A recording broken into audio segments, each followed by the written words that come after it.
Hi everyone, and welcome to Shukin Science.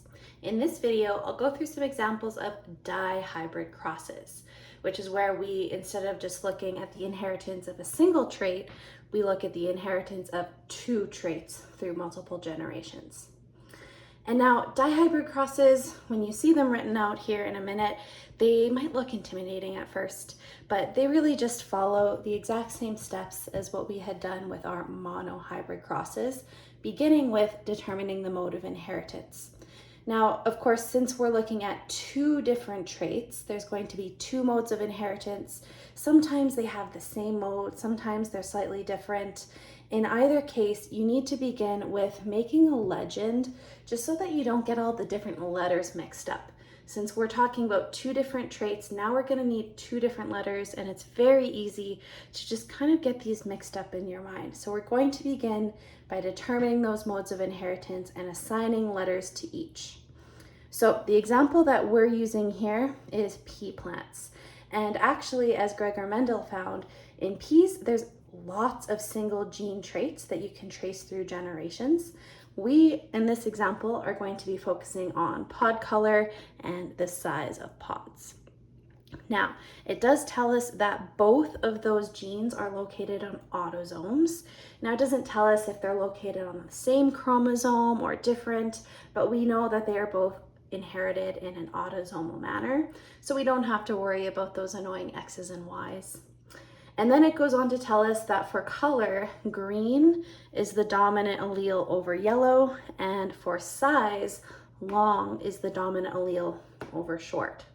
And what we're going to do here is look at the inheritance of these traits together.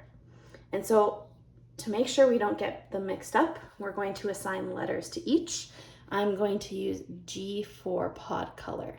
So our capital G is going to represent those green colored pods, which means then for that same trait, just a different allele, that lowercase g is going to represent the yellow phenotype. And then the other trait is pod size. So I'm going to use a capital L to represent the dominant long trait and a lowercase l to represent the recessive short trait. So that's all I mean by make a legend. Just don't get the letters mixed up. Okay, and then same as with our monohybrid crosses, now we're going to look at the problem being posed to us, and we're going to make sure that we have a very clear understanding of the genotypes of the parents in this cross. In this case, it outright tells us their genotype, so there's no guesswork involved here. We know that both of the plants being crossed are heterozygous for both the color and the pod size trait. So both plants look like this.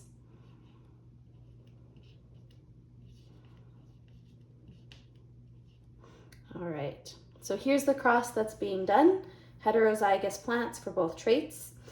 Next, of course, we want to try and split these up onto some axes to determine then the answer to our problem, which is the predicted phenotypic ratio from this cross. So it might be really tempting to take these genotypes and then just split them all up into single alleles, just like we do for monohybrid crosses. So hypothetically, your square would look something like this. However, this is not how we split them up for a dihybrid cross, because what you're saying then is some of the gametes produced by this plant here will receive that allele, some will receive that, and so on, which means that only half of the gametes are going to receive a gene for pod color, and only half are going to receive a gene for pod size. Well, that doesn't make sense. Think of humans. You receive genes for both hair color and eye color, not one or the other. And so instead, when we split up these genotypes to figure out the alleles inherited by gametes, we need to keep in mind gametes are haploid for all of the traits. So a gamete is going to receive either this G or this G, and either this L or this L. So to determine the genotypes of these haploid gametes, we're going to use something you've maybe used in math, which is the FOIL method. So during the process of meiosis, this dominant allele could either segregate with the dominant allele for pod length. So you could have a gamete that is dominant for both of those alleles. Or this allele, due to crossing over, could even segregate with this allele here, the recessive one for pod size.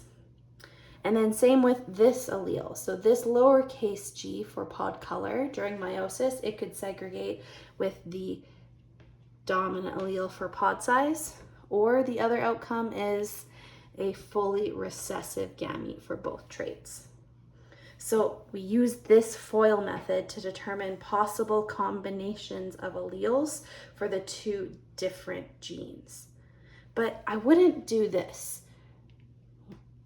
This wouldn't make sense. We're not going to have a gamete with two G's, because then it's no longer haploid. Then that gamete has both of the alleles for both of those chromosomes. So you only segregate with letters that are not like one another.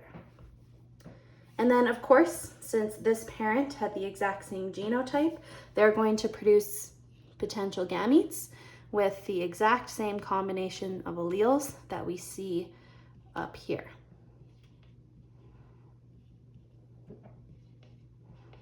Okay. So now that we have all the potential haploid genotypes of the gametes, such as in step 3, then we're going to do the exact same final step as what we see in monohybrid crosses. We're going to bring all these alleles together to figure out the possible geno and eventually phenotypes of offspring. And the thing to keep this less confusing is to keep like letters together. So I don't want to write this genotype, for example, like this. That wouldn't be wrong. It's just harder to figure out phenotypes when the alleles aren't together. So just for simplicity's sake, I'm just going to try be consistent and always put the G's first, followed by the L's. And again, it's not wrong to do it the other way around. It's just more confusing. So this is the tedious part. Whoops, see, I almost made a mistake. And this is also the place where students tend to make lots of errors, because you just need to pay very careful attention to all of the letters. It's hard to do this and talk at the same time that you are bringing together. And little errors can cost you points in these questions. So take your time. Now, for some of these dihybrid crosses, you'll end up with repeats of gametes. So for example, if I had a genotype like this, I would get this as a combination, this as a combination, and then I would get the exact same thing again down here with this capital G. So in those cases, it wouldn't be necessary to put the repeated or redundant genotypes in there. Sometimes for dihybrid crosses, they can actually look a lot smaller because you can cut out half of them. For this one, unfortunately, every combination is different, and so we do need to write out the whole thing. We can't take any shortcuts. But when you do enough of these, you'll start to notice some patterns, and then maybe you can take some shortcuts.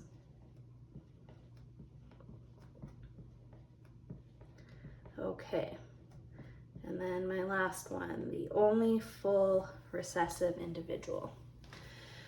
Whew.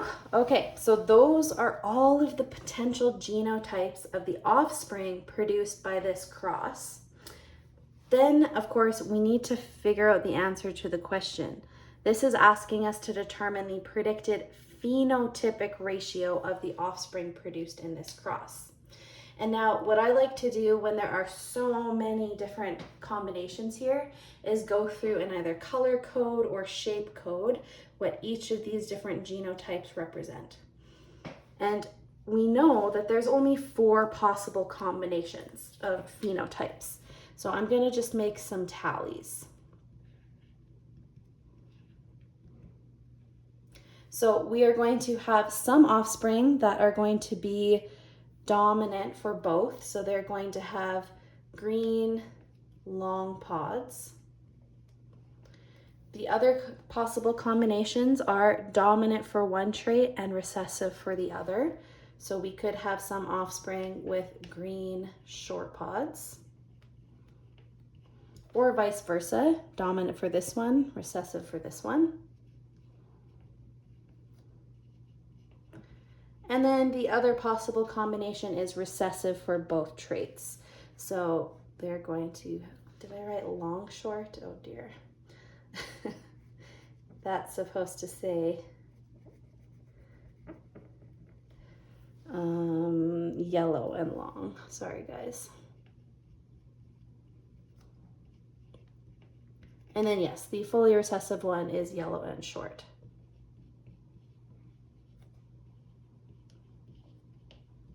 So those are our 4 possible combinations. We're going to go through and I'll just use some different shapes. So anything that is green and long, I'm going to circle in a box. Green and short gets a real circle, yellow and long gets a triangle, and yellow and short, I'll do a squiggly underline.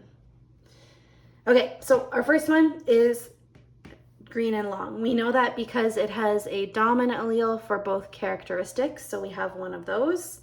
The next one is also going to be green and long. Remember, we're going to look for anything with a dominant allele in each category. So this will also be green and long because it has a dominant allele in each. Same with this one, and so on. This one does not have a dominant allele for length, so it will not be green and long. We'll keep going here with the green long ones. Not that one, not that one, not that one, not that one, not that one. Okay, so we have 1, 2, 3, 4, 5, 6, 7, 8, 9 offspring potentially produced from this cross that will have the same phenotype. Now, obviously, they have different genotypes, but it's asking for phenotypic ratio, so that's all that we care about for now. Next, we will look for the green short ones. Remember, green is going to have a capital G, and short will have 2 lowercase l's. So here's going to be a green short, here's going to be a green short, and here is going to be a green short. So we have 3 of those. Next, we'll look for yellow and long. So yellow is going to have 2 lowercase g's and at least 1 capital L. So it's going to be that guy, and that one. And then lastly, our only fully recessive individual yellow short pods will have 2 lowercase letters for both, and we only have 1 of those phenotypes. So that gives us a 9:3 to 3:1 phenotypic ratio that we would expect to see when this cross occurred. And the good news is, anytime you have a heterozygote cross like this, you're going to end up with that exact same ratio. Doesn't matter what traits you're looking at. If 2 heterozygotes are crossed, you'll always have that 9:3 to 3:1 phenotypic ratio. So if you want to just memorize that, then you don't have to write it out every single time.